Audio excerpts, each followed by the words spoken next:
दोस्तों मैं फराज मलिक।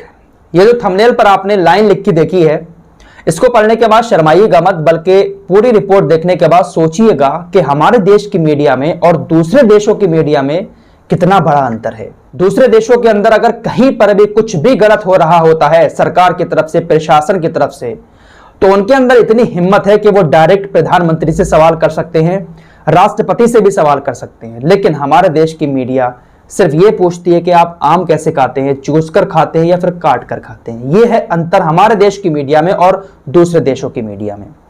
दोस्तों ये मामला न्यूजीलैंड का है। न्यूजीलैंड की प्रधानमंत्री एक प्रेस कॉन्फ्रेंस कर रही थी, उसमें एक सवाल पूछा गया। वैसे प्रेस कॉन्फ्रेंस से मुझे याद आ रहा है कि हमारे प्रधानमंत्री मोदी जी ने लास्ट टाइम प्रेस कॉन्फ्रेंस कब की थी? शायद 7 साल के कार्यकाल में एक बार भी नहीं की है। प्रेस कॉन्फ्रेंस किसे कहते हैं? पत्रकार आपके सामने बैठे हैं, आपसे सवाल पूछ रहे हैं और आप उसका लाइव जवाब दे रहे हैं, इसको प्रेस कॉन्फ्रेंस कहते हैं।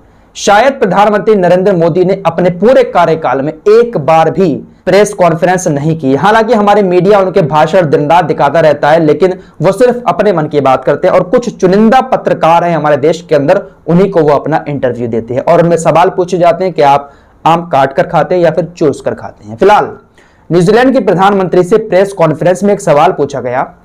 एक लापरवाही का मामला सामने आया था हॉस्पिटल का, ऑकलैंड में। उसको लेकर पत्रकार ने सवाल पूछ लिया। दोस्तों ऑकलैंड के एक गवर्नमेंट हॉस्पिटल में कोरोना के एक मरीज को एडमिट किया जाता है। उस मरीज से मिलने एक दूसरा शख्स हॉस्पिटल में पहुंचता है और उस कोरोना के मरीज के साथ शारीरिक संबंध बना लेता है। शारीरिक संबंध बना लेता है, हॉस्पिटल को पता ही नहीं चलता है। हॉस्पिटल की एक बड़ी लापरवाही का मामला सामने आया, जिसको लेकर पत्रकार ने डायरेक्ट प्रधानमंत्री से सवाल पूछ लिया कि आखिर इतनी बड़ी लापरवाही कैसे कर सकता है हॉस्पिटल, गवर्नमेंट हॉस्पिटल।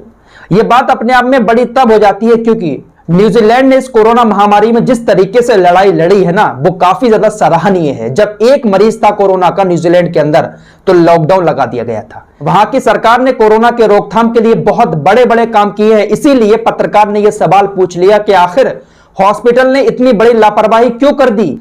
जब यह सवाल पत्रकार ने प्रधानमंत्री से डायरेक्ट पूछा, एक देश के प्रधानमंत्री से, जैसे मोदी जी है वैसे वो एक प्रधानमंत्री हैं, जब उनसे यह सवाल पूछा तो वो गुस्सा नहीं हुई, उनको डांटा नहीं, बल्कि उनके साथ में जो दूसरा खड़ा हुआ था एक शख्स, उन्होंने जवाब दिया कि भाई अभी तक ये मामला हमारे संज्ञान में नहीं आया है, हम इसकी जांच करेंगे, जो लापरवाही हुई है उस पर कार्रवाई की जाएगी। तो ये होते हैं पत्रकार जो हिम्मत दिखाकर कहीं पर भी अगर गलत हो रहा होता है ना, तो डायरेक्ट पूछ लेते हैं सरकार से सवाल। लेकिन हमारे यहाँ के भैया किस तरीके से करते हैं और जो सवाल पूछते हैं उनके ऊपर क्या होता है। न्यूज लॉन्ड्री और न्यूज क्लिक को आप जानते होंगे, देखते भी होंगे, जहां पर अभिषार शर्मा जैसे लोग काम करते हैं, बड़े बड़े पत्रकार काम करते हैं। तो आज इनके ऑफिस पर इनकम टैक्स का छापा पड़ा।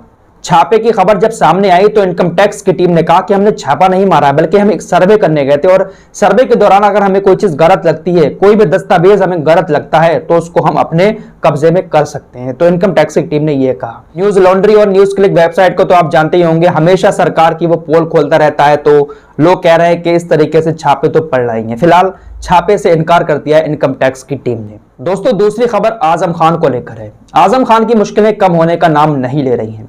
रामपुर के अंदर उनकी जो जौहर यूनिवर्सिटी है, अब उसको योगी सरकार ने अपने कब्जे में ले लिया है। आपको याद होगा कि जौहर यूनिवर्सिटी की कुछ जमीन पर योगी सरकार ने कहा था कि ये अवैध जमीन पर कब्जा किया है आजम खान ने। उसको लेकर कहा था कि सरकार इसको अपने कब्जे में करेगी, जिसके बाद जौहर यूनिवर्सिटी की तरफ से हाई कोर्ट में एक याचिका दाखिल कर दी गई थी।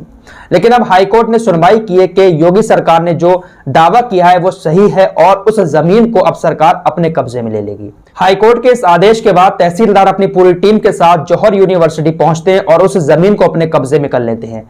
अब सिर्फ 12.5 एकड़ जमीन ही जौहर यूनिवर्सिटी के पास बची है और यूनिवर्सिटी चलाने के लिए तकरीबन 50 एकड़ जमीन चाहिए होती है कम से कम।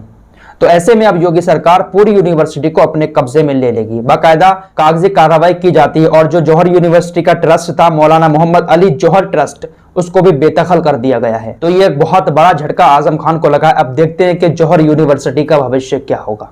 फिलहाल इस रिपोर्ट में इतना ही, मिलते हैं एक और नई वीडियो के साथ, तब तक के लिए अपना ख्याल रखिए।